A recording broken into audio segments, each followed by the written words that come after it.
Welcome back, everyone. I have Remy Ramirez today with me, and I'm so excited because she's going to talk about anger. I won't steal your thunder, but she's going to talk about anger, which I know probably a lot of you listening have a relationship with anger that's maybe not ideal. And so you're going to get a lot of value out of today.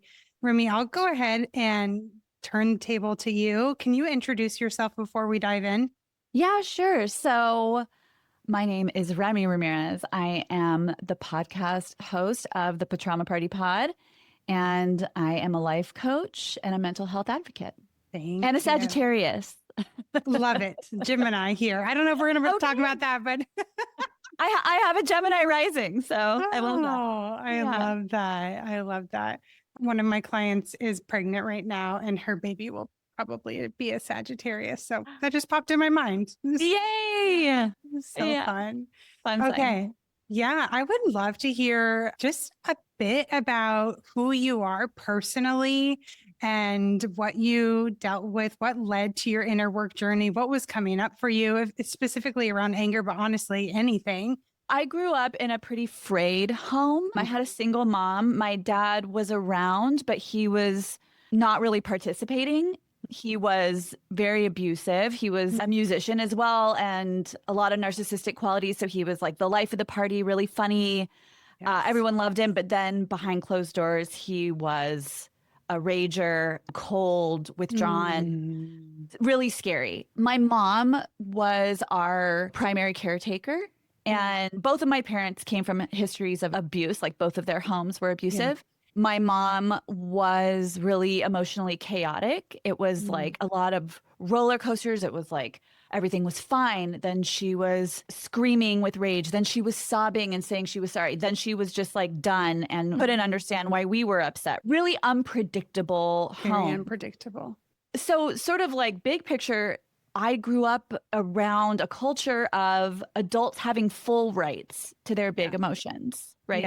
Yes. Especially anger. There was just lots of loud, scary rage in my house growing up. But the children were not allowed to be angry at all. In fact, there were massive consequences for being angry. Well, felt like massive consequences, like for you as a kid, like love being withdrawn. Yeah. That is massive. Yes. Yeah, right. Yeah. It's very scary for a child. And of course, we were not allowed to set boundaries or encouraged to set boundaries in any way. So I came into adulthood as a full-blown people pleaser. Same. Okay. Ditto. You know? Yes. I had no boundaries, and I had a very confusing relationship to anger. I would feel a lot of anger, but I wouldn't know how to express it. And I thought that anger made me less evolved, less spiritual, less healed. Yes. I thought anger was evidence that I was doing something wrong. It shouldn't be happening. Right. I'm bad. There's a shame around it, right? Part of what that looked like for my story was allowing people who had proven themselves to be untrustworthy. I would allow them back into my life again and again because I thought that's what forgiveness was. And I thought I was being the quote unquote better person, right? As a result, I was getting hurt over and over and over again. It was this sort of parasitic relationship that I had with a lot of these people coming into my life because I didn't understand boundaries. So still to this day, it's something I see over and over again in my friend groups, with my clients, in my work with the podcast and people who write into me. And I guess it's why I think that this conversation is so critical, not just because it impacts our self-worth, but also because it impacts our physical well-being. Absolutely. When you mentioned not being taught boundaries, my first question was, did they even know what boundaries were? I grew up in a home where that wasn't a thing that was known about. So I couldn't possibly be taught boundaries, and that did not work in my favor. I think one thing that is so critical when we're learning about boundaries and thinking about boundaries is the difference between a boundary and a rule. Because my parents had a lot of rules. Don't talk to me that way. Don't look at me like that, right? Like, yes. And when we are learning about boundaries, we learn the difference between a boundary and a rule. A rule is what I just said. A boundary is, if you speak to me that way, I will leave the room, right? What I'm going to do. Because it comes back to my behavior. I'm not at the mercy of someone else, because I can say like, don't talk to me like that. And then they still talk You to me can't like control them. Yeah. I feel like we need to highlight that, say that again. A boundary, when done the way intended, is what I will do or won't do if the behavior continues. Exactly. It's on me and it's up to me. And that's why in my podcast, I did a whole episode on learned helplessness. You might talk about that in terms of a victim mentality, but learned helplessness is something that has been proven with scientists who did an experiment with dogs in the 60s. It was like not okay. PETA should have shown up in that moment. But what they learned is that if we are shown over and over again that our attempts at self-protection or boundaries, whatever, don't work, then when the barrier is removed and suddenly we are now allowed to stand up for ourselves or have agency, whatever, we won't try. I see that over and over again. And it was definitely my story. I wouldn't even try. And so one thing that we learned with a healthy relationship to anger and a healthy relationship to boundaries is that it comes back on us. We are the agents. We have control. We have power, and we take that power back. So when we're really in a solid place with our boundaries, instead of saying, don't ever do that to me again, we say, because you did that, I'm leaving. Or if that happens again, these will be my responses. This will be the consequence. Yes. And it's up to us to uphold it so that if we keep finding ourselves in relationships with people who don't value us, who cheat or lie or like whatever the things are that are going on. Yeah. And we show up with this learned helplessness. We're like, well, I just love him or I love her and I can't. And what it's like, it's up to you. It's within your power. Yes. Sticking to those boundaries too. One thing that I find is when people set a boundary in anger, they don't tend to, or in an emotional wave, let's say, when in an emotional wave, they don't tend to stick with it. And so I think it's wise to set the boundary not in the moment when you're feeling highly emotional and you're clear on what you want and what you don't want.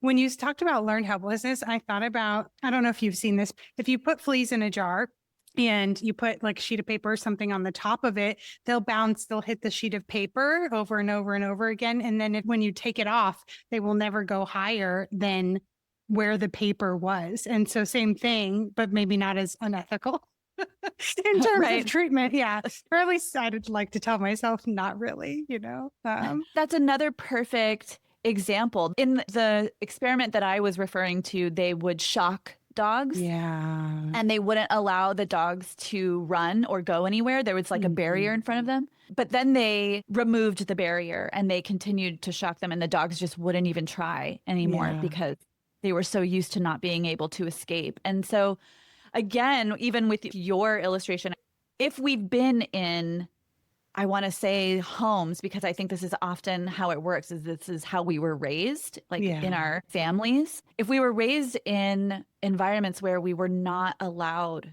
to have a boundary, or we were used to sort of being acted upon, when you have ragers and you have abusive folks in the home and you're a child, you really are powerless and you are used to being acted upon. A child can't say, hey, this is not okay. Right.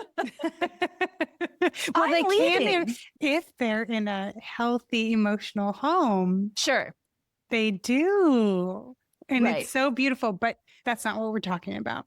Right. Yes. Well, and I guess what I mean is like a child doesn't have the agency to leave. Yeah. The child can't say, I don't like this. I'm going to find a better situation for myself. That's the perfect recipe for learned helplessness. Yeah. It's being raised in it.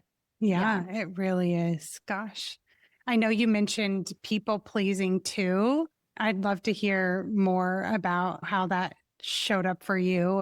There are so many ways that I could talk about this, but one way that it really showed up in my life was in my relationship to my dad. Like I said, he was sort of beloved in his community. He was a public figure. He was extremely talented. People would just walk up to him all the time and tell him what a genius he was. And so I really wanted my dad to love me. I would have wanted that anyway. But I think like seeing that my dad was sort of revered in this way Mhm. And also seeing the way that my dad was with other people. Again, he was funny. He was charming. He always had beautiful girlfriends. I mean, Mm. beautiful girlfriends. And he was never single.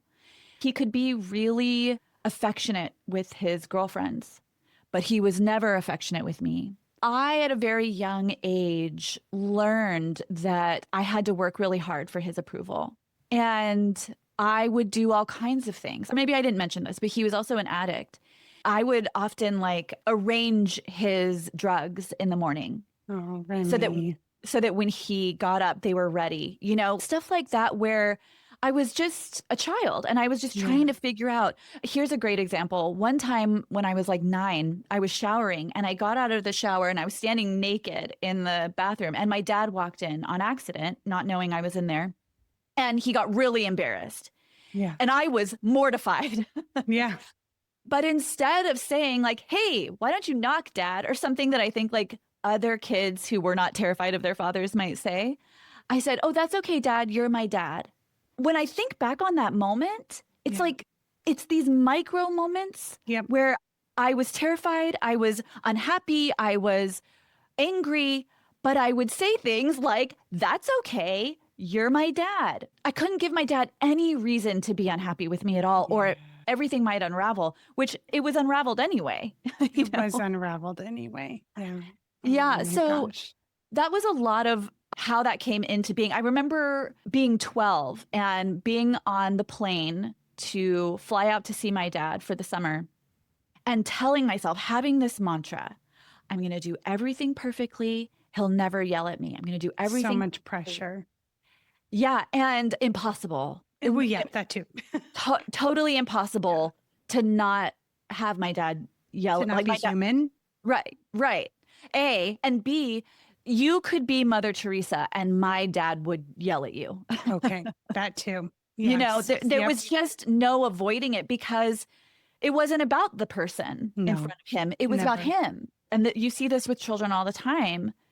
Children can't make sense of my parent is not a good parent, or my parent is dangerous, or my parent is bad.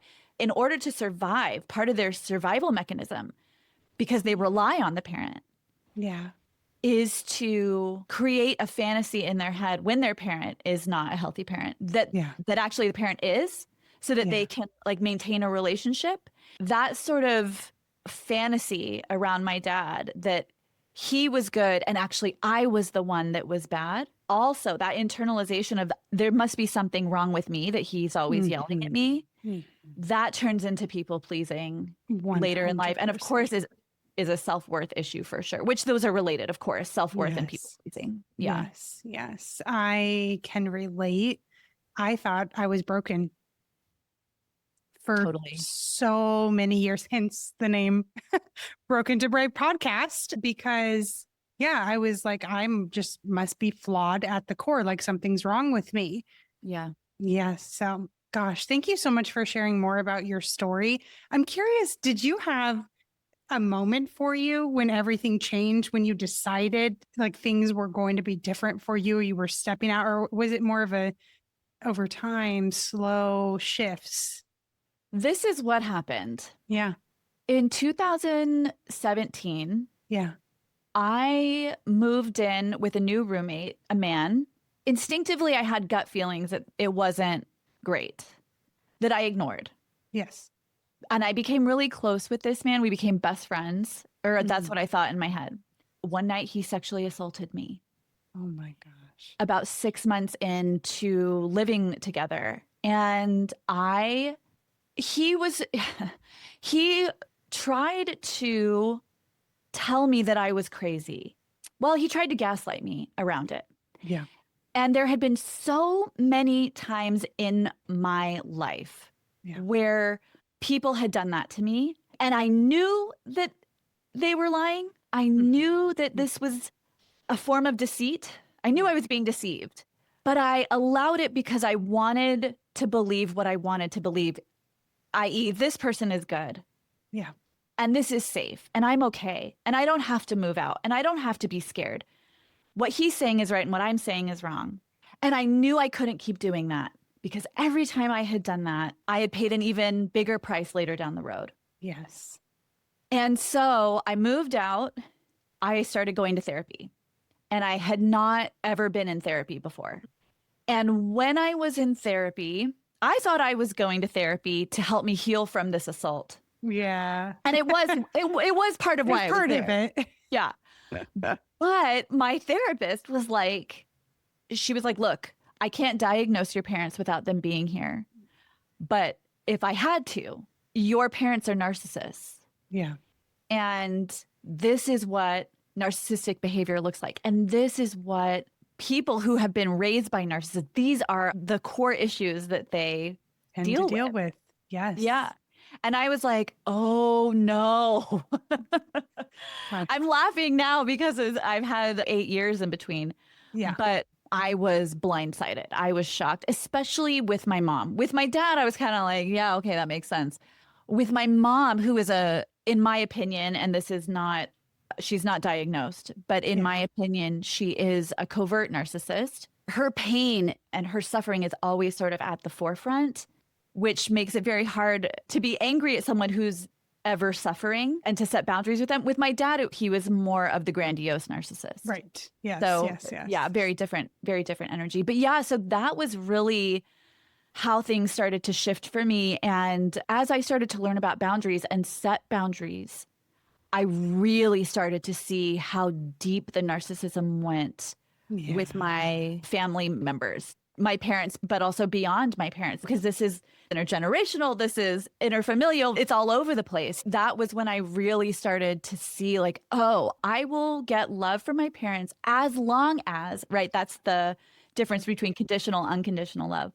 Yeah. I'll get it as long as I never set a boundary, I never hold you accountable, I never have needs, right? And I prioritize you. So because that's perfect in their eyes. Right. Yes, exactly. Yes. Oh my gosh. I know what you went through was awful with that roommate. And I'm so glad that you said enough is enough. I'm going to therapy. I'm going to figure this out. And then allowed yourself to unpack everything else. Yes, exactly. Because there can be a tendency like, I don't want to look at that. Like, let's not go there, especially when there's childhood stuff and you didn't do that. And that's a big deal. Yeah, thank you. It's one of those things where I don't do like a silver lining thing. Oh, I'm so glad that happened to me. Right. With trauma. Like I don't do that. And exactly what you said. And I'm so grateful that I am where I am today. Yeah. And that I've gained this relationship to myself that would have been, I think, impossible otherwise. Not impossible without the trauma, but impossible without the therapy. Yes, without doing inner work. Absolutely. And probably your career was totally different, I imagine. Yeah, you're absolutely right about that. Yeah, I was in the fashion industry.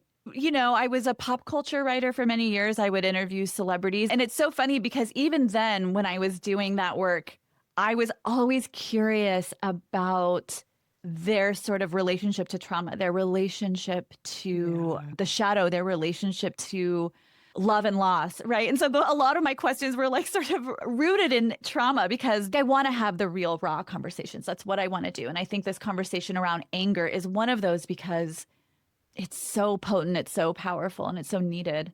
Yeah. What do you want to share? When we were spitballing about what are the things that are juicy to talk about, I really value a conversation around being in right relationship to your anger and how that's key to maintaining mental health and physical health.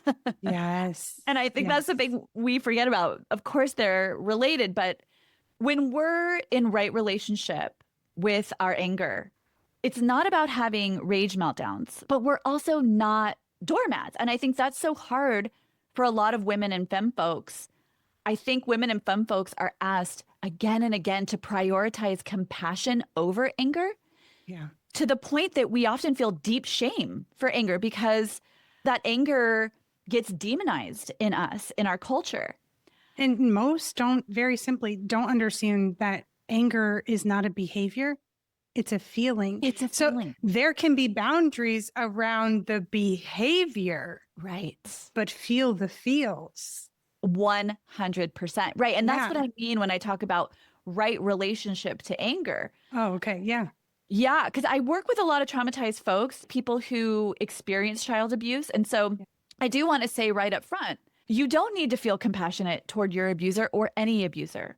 You can, if that feels right for you. Right. But it's not a moral imperative. And in fact, if you don't counterbalance that compassion with a right relationship to anger and healthy boundaries, my view is that it becomes really toxic. And the reason for that is because we can't have boundaries if we're not in right relationship with anger, because without anger, we will self-abandon. Yes. Yeah. Anger, I call it like your internal alarm system that lets us know when we've been violated. Boundary crossed. Yes, boundary crossed. So without it, we put ourselves in harm's way. I want to say this because a lot of people love to define anger as a secondary emotion. You hear that all the time. They'll tell you that anger's only job is to mask when we're hurt. Sometimes it masks sadness, but not always. 100%. Exactly. Yes. Right. Yes. It can be the case. It can show up that way. But again, that's not the only way. And I love to use this example. If you've ever waited in a long line and someone just cuts in front of you, right, your feelings aren't hurt. You're pissed. Right. You know, you're not sad. No, you're pissed. They crossed a boundary. Yes. And right, exactly. An injustice occurred, right? And obviously, as injustices go, that's a relatively small one. But I use that example because it's really relatable and it helps us understand that anger is not just a secondary emotion. But if you are in right relationship with your anger, you can say, hey, excuse me, back of the line is back there. But without it, we can become doormats. And more often than not, and let's use the cutting in line example, if we allow people to violate our boundaries or take advantage of us, we'll have two outcomes. One is we won't have what we want because we're too scared to set a boundary and say, hey, excuse me, I have somewhere to be in 15 minutes. I'm going to need you to find the back of the line, right? Like, I'm not going to let you mess up my plan. So that's one. We literally won't get what we want in life. But two, we're usually seething with rage underneath the surface. It's got to come out. And that makes us really sick. Right? Like watching someone cut in front of you, knowing it's going to make you late, knowing it isn't right or fair, knowing this person is walking all over you. And then your mind is just brimming with obscenities and you're seething with anger. But on the outside, you're staying quiet. You're biting your tongue. That's fine. Right. This is fine. Yeah. Right. We're pretending it's cool. We're people pleasing. We're not in our truth. And that self-abandonment leads to all kinds of physical consequences, as I'm sure you know. About 80% of the people who have autoimmune diseases are women. And that's because women are expected to be kind, selfless nurturers, right? Yes. And if we deviate from that, we often sort of get, crucified by the culture. Yeah. And I want to say real quick, because I think this is so important, I think that's even more the case for Black women. Black women are constantly having to navigate the world through the filter of the angry Black woman stereotype that so many people project onto them. So true. As if Black women don't have 8 million justifiable grievances to be angry about, right, in this country. But literally, for Black women, if they get angry, they're immediately rejected in various ways. And some of those can be life-threatening ways. If the wrong people are present, and I'm specifically talking about like dangerous police or racist men or women, like their lives could be endangered. And I'm thinking of Sandra Bland right now, for example. But for all of us, we certainly need our anger to prevent becoming susceptible to parasitic relationships, because without that right relationship to anger, we become very easy to manipulate. And my story is a perfect example of that. People being able to tell me, you're the problem. And then that switch that happened in 2017 where I was like, I'm not doing this anymore. Right. Yeah. But I think, again, narcissists, and this is coming from someone who was raised around a lot of narcissism. Narcissists love people pleasers because they're very easy targets. And beyond bona fide narcissists, right? Even people who don't have a diagnosable disorder, but are just selfish, they also will take advantage of the generosity and kindness of others, right? You see that all the time. So it's just so, so, so important to have that right relationship to anger. Yeah. I heard often this is while I was a teenager, but after that, I was just an angry teenager. And it was like, that's the way it got shut down, shut down, shut down. And it's like, no, one, look at the behavior here from the person telling me that. And this is appropriate. This is an appropriate response. One thing that you mentioned, I can't remember exactly how you worded it, but people being afraid, gosh, I wish I could remember the wording. They would just be like this angry person when they're people pleaser right now. And people are looking at it so often as black or white. And it's like, you are so far from what you're afraid of being that just expressing some anger is not going to put you on the other end of the spectrum either. Right.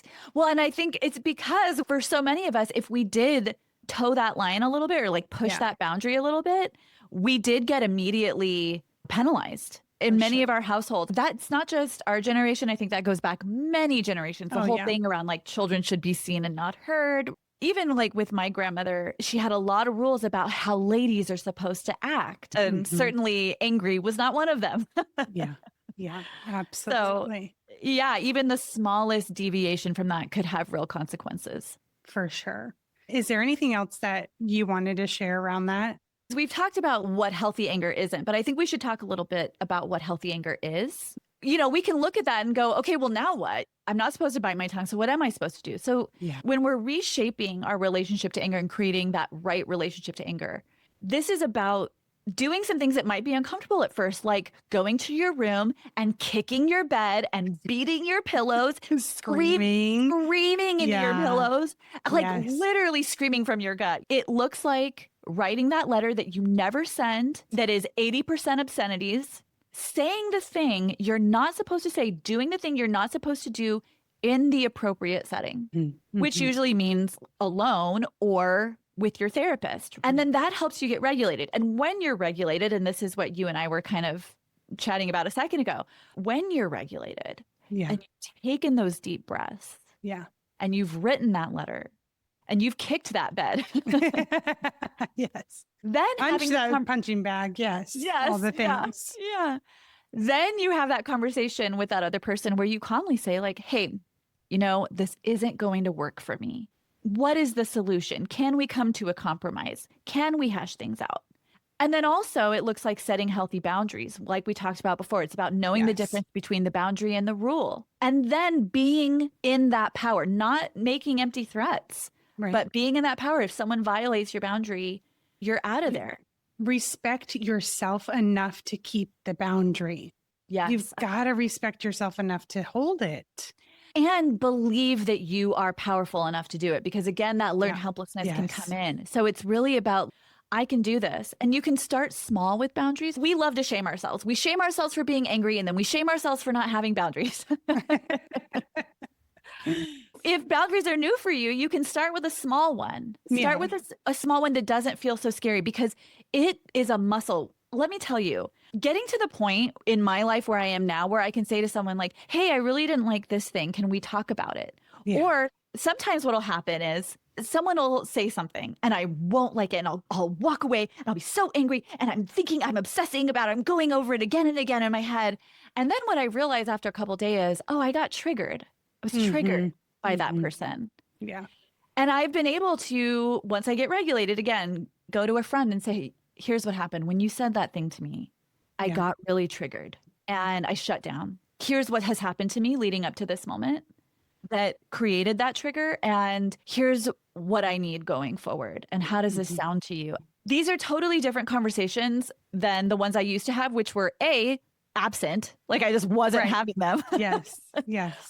Or when I started to get into I matter energy, being like F you to people, being able to own, defensive. Being able to own when I'm triggered, and also being able to own when I don't like something, and just being able to say like, hey, I don't like this thing. Is there a new way that we can work with this? You're trying to get your need met. I'm trying to get mine. Where is the overlap? What I heard, and what I totally recommend as well, is get the defensiveness out. first. Take accountability for your peace. Ask for what you want. So often people don't ask for what they want. And then they're like, well, they should just know. And maybe they should, but they don't. I know it can feel vulnerable. Ask for what you want. Totally. And here's the thing. I think people will say they should know, not because anyone actually should know, but because it's so scary to ask. It feels so vulnerable that we want to make the other person the problem because we want to avoid the hard thing. Sometimes we need to ask for things like, can you validate me? Can you celebrate me? Can you see me? Can you hype me up? I would have anger around people who didn't celebrate my work. The difference is I would ask to be celebrated and then it wouldn't happen a lot. Or someone would like my mom would be like, well, I would think that you already knew, right? Like I would become the problem. And that's when it's time to be like, do I want to stay in this relationship? Yeah. But a lot of times we want to make them the problem because we are so afraid. There's a little inner child that's so scared inside that wants to know that they matter. And asking for that in these various ways can be really scary. Yeah, definitely. And sometimes, most of the time, people are not even consciously thinking about that. The way that I was raised is you don't ask for what you want. And then, this wasn't explicit, but what I witnessed and learned, then you're pissed when people don't do it. So I adopted that and was doing that. And then I'm like, wait a second, this does not make sense. Yes. Yeah. Oh, yes.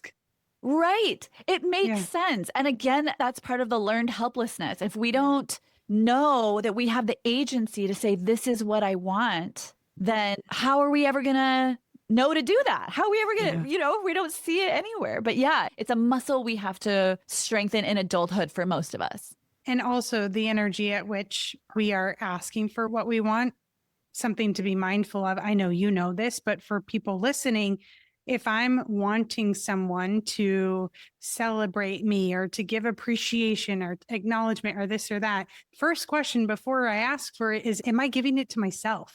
Because if I'm giving it to myself, the way that I ask, the way that I show up in that conversation is very different than if I'm not giving it to myself and I'm wanting them to fill that void. They never will be able to, one, but it will become from more of a desperation energy. And from an undeserving place a lot of the times. Because if we're not giving it to ourselves, that's the foundation of knowing that you matter and knowing that you deserve it. It's coming from the inside out, not the outside in. Yeah, absolutely. Unfortunately. Yeah.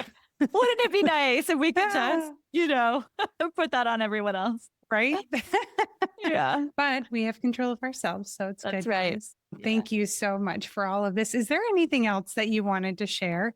Well, I think I just want to say to close, I really want to emphasize the importance of shadow work in reclaiming a healthy relationship with anger. When we're talking about shadow work, we're talking about those subconscious motivations that guide us to do what we do without us even knowing.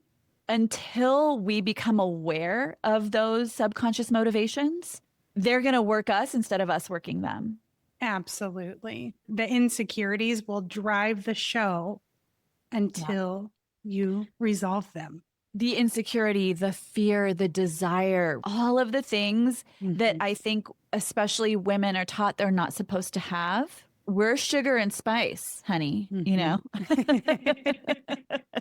But we're also fear and rage and desire. And there's a lot of juicy stuff going on.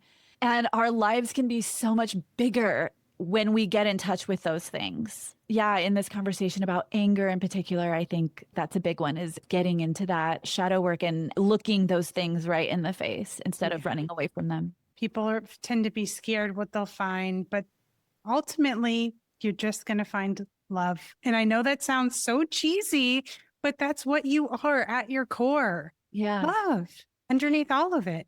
Just as a quick example, when people talk about jealousy, there's a lot of shame around jealousy and envy. Yeah. One of the ways that jealousy is shamed is people say they're just jealous. They're just so insecure. Insecure literally means not safe. When we feel not safe, we do respond in ways that can look like jealousy, can look like envy, etc. It's really easy to say, oh, that person just is insecure. But what if we changed it? That person is just not safe. Suddenly, it's so weird to say it in that way. Yeah. But that's what we're doing when we're saying that about someone, right? Like and all of us have those insecurities. Oh, And yeah. it's about understanding that, oh, these are places where I feel unsafe. And that's what shadow work is really about. It's about going to the places where you feel unsafe so you can create safety for yourself. Yeah. Because you get to create safety for yourself. It's nothing external to you. Absolutely. Yeah. I actually have one final question. Many of the women listening resonate with feeling broken, whether it is emotionally, mentally, physically. So if somebody listening today is feeling broken at least some of the time, what would you want her to know? God, that's such a beautiful question.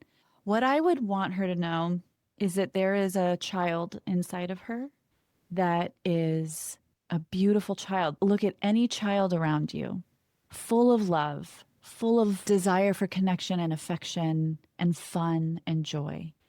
And she didn't get those things. She or he or they did not get those things. And that is what actually feels broken inside you. But you're not broken. It's about going back to that small child inside you and reminding that child, you are loved. Maybe not by your caregivers, maybe not by your teachers, maybe not by the kids at school, but you are loved by me, adult me. I love you. And that's where we build from the inside out. We repair, we go in, we heal. Thank you so much. Beautiful response. Remy, thank you so much for coming on today. If listeners want to find you, where is the best place for them to find you? Yeah, so the best place to find me is through my podcast, The Patrauma Party. It's available I love anywhere. That name. It's so fun. Get your jammies and come to the Patrauma Party. And also I'm on TikTok at the Patrauma Party and Insta at the Patrauma Party. All right. Thank you. I'll put that in the show notes, everyone.